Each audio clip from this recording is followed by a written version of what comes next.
आज मैं आपने पिछले वाला मेरा व्लॉग तो देख ही लिया होगा।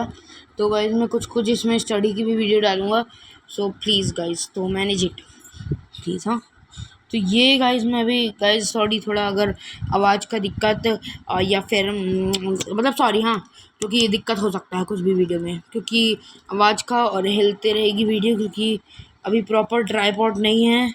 मतलब ये वैसा वाला फ़ोन स्टैंड टाइप का ही आप मान लो।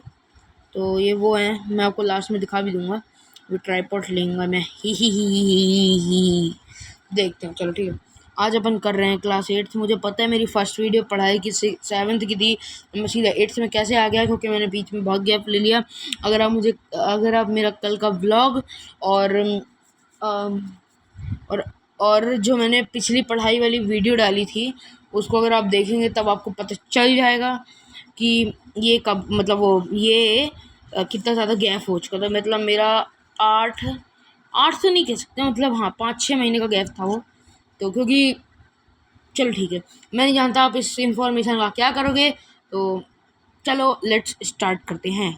हाँ तो गाइज अब एक चीज़ का मैंने जुगाड़ कर लिया है कि पेन ना उड़ेगा, तो आप देखते रहना मेरी कॉपी। सॉरी गाइज बहुत बेकार राइटिंग है, तो सॉरी। हाँ, तो आज मैं आपको करके बता रहा हूँ, मतलब एक्सप्लेन कर रहा हूँ सब कुछ नोट्स वोट्स। चैप्टर 8 मतलब चैप्टर 4 क्लास 8 का डीएवी में, मतलब डीएवी की। ओके, तो ये है 4th चैप्टर। तो मैं आपको बुक की भी एक्सप्लेनेशन डाल दी हूँ, आप पिछली वीडियो मेरी देख सकते हो। ओके, तो ये देखो इसमें है, मतलब आपको मैं पहले नोट्स बता रहा हूँ। मैं आपको एकदम जूम थोड़ा सा ही जूम बस। ओके, तो देखो define force. Force is defined as an external agent which tries to bring change in state। हाँ, जो फोर्स होता है वो एक एक्सटर्नल एजेंट है जो ट्राई करता है किसी चीज़ में स्टेट का चेंज लाने के लिए। State size, shape, size and direction of motion of an object. तो मतलब ये क्या क्या चेंज कर सकता है? State, shape, size and direction of motion of an object. तो ये मोशन भी करा सकता है ऑब्जेक्ट को। Number 2, what are the factors affecting the magnitude of force? Factors affecting the magnitude of force are, तो जो फैक्टर होते हैं जो कि मैग्नीट्यूड को इफेक्ट करते हैं, वो उसका वो कौन सा फोर्स होता है? सॉरी गाइस थोड़ा बहुत गलत हो गया तो मुझे माफ़ करना। मास ऑफ एन ऑब्जेक्ट मतलब जो वेट आप एक तरह से कह सकते हो, और जो वो नहीं होता जगह घेरना, जैसे ये मान लो ये बटन है तो मैं इसको ऐसे रख लूँ तो ये जगह जो घेर रहा है ना, उसको शायद से मास कहते हैं। सॉरी हाँ अगर गलत हो गया तो मास ऑफ एन ऑब्जेक्ट, तो ये वो हो गया। Size with which an object is suppose to move.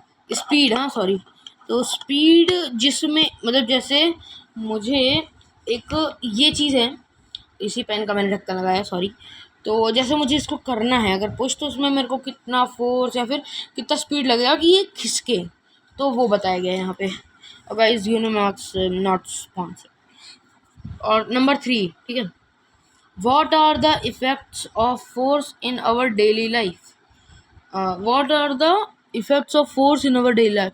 इसमें क्वेश्चन पूछा गया है कि जो फोर्स है, मतलब जो ताकत, जो भी आप कह सकते हो अपनी लैंग्वेज में, जो फोर्स है वो अपनी डेली लाइफ में काम कैसे आता है, मतलब इफेक्ट। ओके, प्रभाव। इफेक्ट्स ऑफ फोर्स आर, मतलब फोर्स के effect. Force force can change the state of an object. जो फोर्स है वो वहाँ पे थोड़े से गाइस गड़बड़ हो गए, वो मैं हटाऊंगा तो पूरा खराब हो जाएगा मेरा जुगाड़। हाँ सॉरी, तो भाई force can change the state of an object, मतलब जो फोर्स है वो किसी भी ऑब्जेक्ट का स्टेट बदल सकता है। तो गाइस जैसे कि मैं आपको बताऊं, तो आपने अगर ओब्लैक नाम की कोई चीज़ सुनी होगी, वो मेरे पास अभी है नहीं, बना सकते हैं लेकिन इतना टाइम नहीं है मेरे पास, सॉरी। तो जो ओब्लैक होता है, जैसे आपने अगर देखा होगा कि अगर उसमें अपन तेज से वो डालें, मुक्का मारें, तो उसमें क्या होता है कि वो अंदर नहीं जाता मुक्का, और अगर अपन आराम से एकदम से छुएं तब उसमें अच्छे से हाथ चले जाता है। तो वही चीज़ में बताई गई है। गाइस अगर कैमरे की क्वालिटी ख़राब है तो मैं अपना दूसरा फ़ोन यूज़ करूँगा कल से, सॉरी। एग्जाम्पल मतलब इसके एग्जाम्पल मैं बता रहा हूँ। पुशिंग द बॉक्स मतलब जैसे अपन किसी भी डब्बे को, वो नहीं होता बट डब्बा ही मान लो, हाँ ठीक है, डब्बे को जैसे पुश करते हैं तो वो हो गया एक फोर्स जो अपने डेली लाइफ में यूज़ होता है। और रोलिंग द बॉल मतलब बॉल को रोल, जो बड़ी बड़ी फुटबॉल नहीं होती हाथ से ऐसे ऐसे करते हैं, ऐसे ऐसे, तो और अगर उसमें लात मारते तब भी तो फोर्स लगता ही है, तो सॉरी हिल रहा है बहुत ज़्यादा, क्यों, हाँ हाँ ओके। और force can change the shape and size of an object. तो देखो जैसे अपन जब इसका एग्जांपल बता रहा हूँ, मेकिंग चपाती फ्रॉम डो, जो आटा होता है उससे चपाती बनाते हैं ना अपन, बेलते हैं तब उसका साइज और स्टेट दोनों चेंज हो जाता है, शेप शेप से। और जो अपन आटा जब गूंथते हैं या फिर जब अपन मोल्डेड क्ले से टॉयज बनाते हैं तब भी अपन उसको वो करते हैं, मतलब मुशी मुशी टाइप का, जो भी कहना कर लो ही। तो एग्जाम्पल है इसका, एग्जाम्पल मैंने आपको बता ही दिया। Force can change the direction of a moving object. हाँ, तो जैसे अगर कोई मान लो हाँ, कोई खिलौने वाली कार जा रही है 2 की स्पीड से, दूसरी खिलौने वाली रिमोट कंट्रोल कार आई और उसे 3 की स्पीड में आके मतलब ठोकर टाइप की मारी, तब तब अपन उसकी मतलब डायरेक्शन चेंज होगी। और मैं जैसे आपको ये बता दे रहा हूँ, जैसे ये है, ये रखा है, और अगर मैं इसमें थोड़ा सा फोर्स लगाऊंगा तो ये वहाँ चला जाएगा, तो उसकी डायरेक्शन चेंज हो गई। तो यही चीज़ में बताई गई है। एग्जाम्पल है इसका, हिटिंग द बॉल फॉर 6, मतलब जो अपन क्रिकेट में नहीं मारते 6, तो उसमें भी जैसे बॉल अपनी तरफ आ रही होती है, फिर अपन उसमें फोर्स लगाते हैं तब वो दूसरी डायरेक्शन में जाती है, ठीक है। तो किकिंग द फुटबॉल को भी जब अपन मारते हैं वो सू, रोनाल्डो फैन भी लाइक।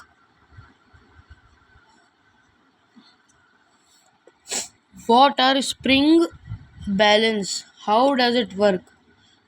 जो बैलेंस अरे सॉरी गाइस, ये वाला मैंने छोड़ दिया। What are the two component of forces. Phone गिरा भाई, स्टैंड गिर जाएगा मेरा, वीडियो कार्ड खराब हो जाएगा।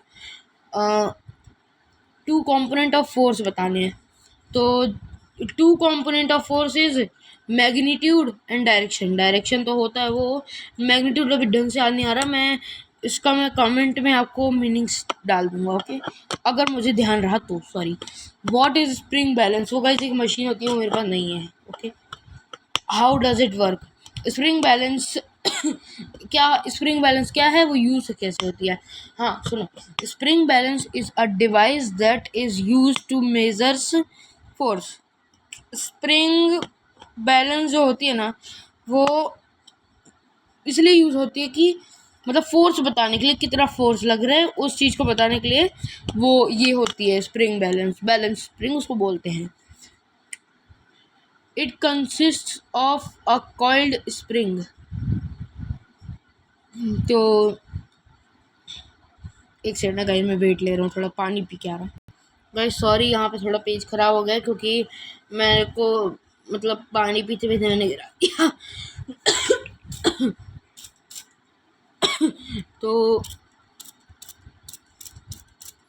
तो उसके बाद अपन कहाँ थे, हाँ, मेजर्स फोर्स मतलब वो फोर्स बताता है, ठीक है।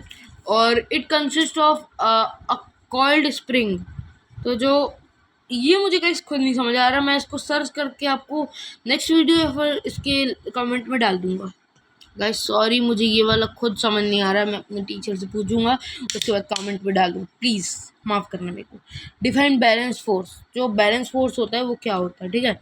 When the number of forces are acting on an object, मतलब जो जैसे ये बॉटल है मेरे पास, ठीक है, मान लो स्प्रे वाली बॉटल है, फिश ओ सॉरी, हाँ, तो जैसे अगर मैं इस बॉटल में, मैं आपको दिखाता हूँ, इस बॉटल में यहाँ से फोर्स लगा रहा हूँ और ये वाली उंगली से भी मैं यहाँ पे लगा रहा हूँ, तो इसमें क्या हुआ, नंबर ऑफ फोर्स, मतलब जहाँ से नंबर ऑफ जगहें जहाँ से फोर्स आ रहे हैं, such that there is no change in position. मतलब जैसे मैं यहाँ पे अगर इसको कर रहा हूँ यहाँ से, मतलब अरे मान लो यार, सबसे अच्छा मैं आपको दे रहा हूँ कि एक बॉक्स रखा है बड़ा सा, मैं यहाँ से धक्का दे रहा हूँ और मेरा भाई यहाँ से धक्का दे रहा है, तो वो बॉक्स कहीं भी नहीं जाएगा, ठीक है।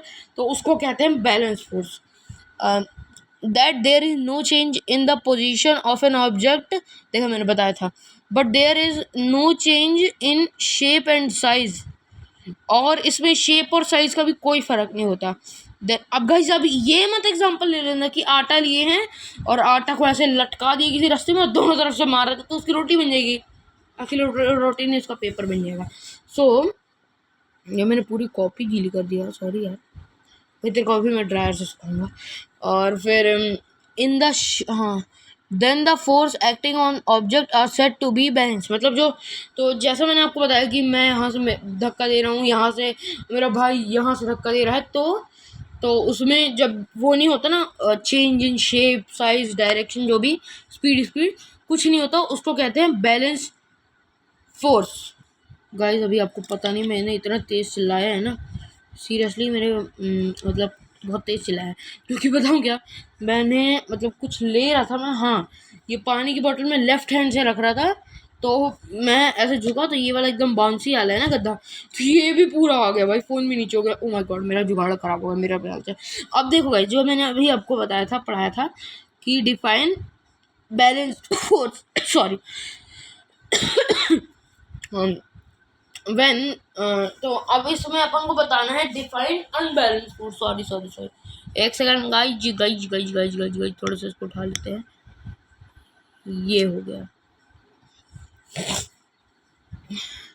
When the number of force are acting on an object, जो जब जैसे मैंने अभी आपको बताया कि मेरा भाई और मैं धक्का दे रहे हैं एक बॉक्स को, such that there is change in position of an object along with change in shape and size। ये अभी मैंने आपको बताया था कि अब ये मत समझना कि आप आटा टंगा दिए और उसमें दोनों तरफ धक्का मारो तो उसकी रोटी बन जाएगी। देखो इसमें यही बताया कि, पर इस वाले अनबैलेंस फोर्स में क्या होता है कि दोनों तरफ से, जैसे कि मैंने ज़्यादा ताकत लगा दी, भाई ने कम लगा दी, तो तब मेरी तरफ से चिपटा बन जाएगा ना वो। तो मैं शायद गलत समझा रहा हूँ, पर सॉरी, मैनेज कर लेना। तो फिर चिपट गई, हाँ चिपट ही गई, मतलब चिपट गई, उसकी तरफ चिपट गई, पर मेरा मुक्का उसकी तरफ निकल गया, मतलब हाथ ऐसे, तो उसकी तरफ मेरा हाथ छप गया, तो उसको कहेंगे अनबैलेंस। क्या समझा रहा हूँ भाई। of an object along with the change in shape and size acting on the object, इसी चीज़ को बोलते हैं अनबैलेंस। तो मैं आपको बता दिया। और गाइस ये अभी मैंने बैलेंस और अनबैलेंस बताया था, मुझे कहीं जाना है तो प्लीज़, मैं ये नहीं समझा सकता क्योंकि मैंने अभी एक बार सबको समझा दिया, तो सॉरी गाइस, मेरा जुगाड़ ख़राब हो गया था इसलिए थोड़ी टेढ़ी दिख रही होगी, प्लीज़। हाँ लास्ट पेज है वैसे भी। Define electrical force. तो गाइस इलेक्ट्रिक फोर्स होता है कि मतलब इलेक्ट्रिक फोर्स यार वही तो होता है, जैसे आपने अगर अपने दोस्तों को कभी भी जादू दिखाया होगा कि स्केल को अपने बालों में रगड़ के और फिर वैसा, तो और पेपर चिपका रहे हो, तो उसी को कहते हैं इलेक्ट्रिकल फोर्स।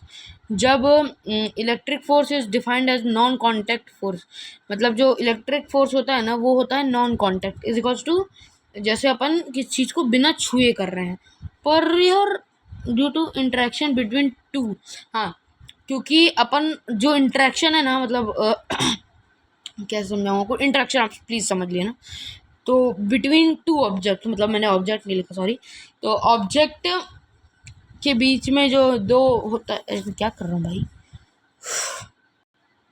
टू ऑब्जेक्ट के बीच में जब वो होता है इंटरेक्शन, तब उसको कहते हैं, जैसे अपन स्केल रगड़ रहे हैं तो उसको तो इंटरेक्शन हो रहा है ना अपने बाल और स्केल के बीच में, तो उसका एग्जांपल है कि चार्ज कॉम, वही मैंने आपको भी समझाया। Define magnetic force. Magnetic force is defined as non contact force which is produce due to interaction between a magnet. मतलब हाँ ये भी वही सेम चीज़ है, नॉन कॉन्टैक्ट मतलब बिना छुए पर इंटरेक्शन हो रहा है उनके बीच में, तो मैग्नेट और मैग्नेटिक। हाँ तो जैसे अपन ने एक मैग्नेट लिया और लोहे पे चिपका दिया, तो उसको कहेंगे अपन magnet and magnetic material attraction of iron nail toward the magnet. तो गाइस आज के लिए इतना ही। उम्मीद है कि आपको अच्छा लगा होगा मेरा स्टडी वाला ये व्लॉग। तो thank you, goodbye, subscribe for more.